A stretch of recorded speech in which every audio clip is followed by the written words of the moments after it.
ایک درویش حج کے سفر میں ہمارے ساتھ تھے جن کو عرب کے امیروں سے کسی نے 100 اشرفیاں بخشی تھی کہ قربانی وغیرہ کے بعد جو کچھ بچ جائے بال بچوں کے خرچے کے لیے رکھ لینا۔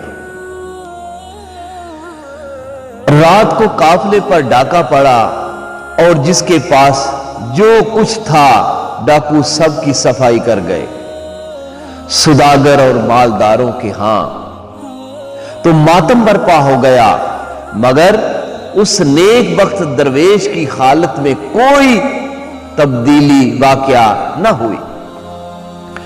میں نے پوچھا کیا تمہارا مال بچ گیا ہے؟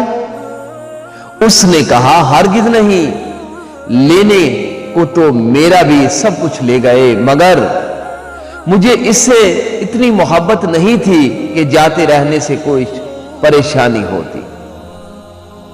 لوگ کہتے ہیں پیسہ رکھو برے وقت میں کام آئے گا، میں کہتا ہوں اللہ پر یقین رکھو برا وقت ہی نہیں آئے گا انشاءاللہ۔